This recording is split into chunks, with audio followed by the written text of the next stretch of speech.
તો ધંધુકા મુખ્ય 4 રસ્તા પર આવેલ સર્કલ નાનું કરવા માટેની માંગ ઉઠી છે।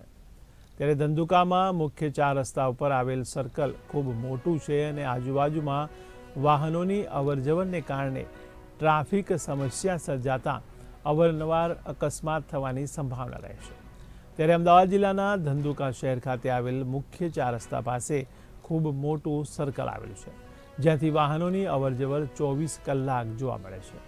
એને કારણે વાહનોમાં આ સર્કલને લીધે અકસ્માત થવાની સંભાવના સેવાઈ રહી છે।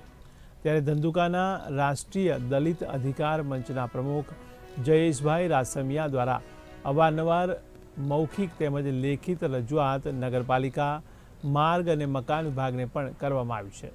તેમ છતાંય તંત્રના સત્તાધીશો દ્વારા કોઈપણ પ્રકારનું પગલું લેવામાં આવ્યા નથી। ત્યારે ટૂંક જ સમય પહેલાં આ સર્કલના કારણે ડમ્પરના અડફેટે એક એક્ટિવા ચાલકનું ઘટના સ્થળે જ મોત નીપજ્યું હતું। ત્યારે વધુમાં જયેશભાઈએ જણાવ્યું હતું કે ધંધુકા મુખ્ય 4 રસ્તા પાસે આવેલ સર્કલ રિપેરિંગ કરવા અથવા તો નાનું કરવું જોઈએ। જો આગામી સમયમાં આ સમસ્યાનું કોઈ કાયમી નિરાકરણ નહીં કરવામાં આવે તો આંદોલનની ચીમકી પણ તેમણે ઉચ્ચારી હતી। સમસ્યામાં એવું છે કે મારી પાછળ જે સર્કલ જોવા મળી રહ્યું છે એ ધંધુકાનું મેઇન સર્કલ છે, પણ હાલની સ્થિતિએ ધંધુકા તાલુકાના મામલતદારને, ડીડીઓને, પછી ચીફ ઓફિસરને અને આરએનબી એટલે નાયબ કાર્યપાલક ઇજનેરને પણ વારંવાર જાણ કરવામાં આવી છે, મૌખિક રજૂઆત કરવામાં આવી છે અને લેખિતમાં પણ રજૂઆત કરવામાં આવી છે। તેમ છતાં હજી સુધી આ સર્કલનું કોઈ નિરાકરણ આપવામાં આવ્યું નથી।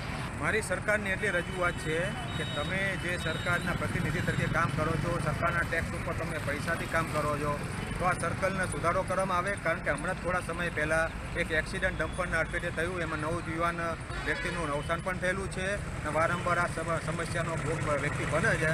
તો આનો સુધારો થાય એવી સરકાર તરફ મારી માંગ આપના સુધી પહોંચે એવી વિનંતી।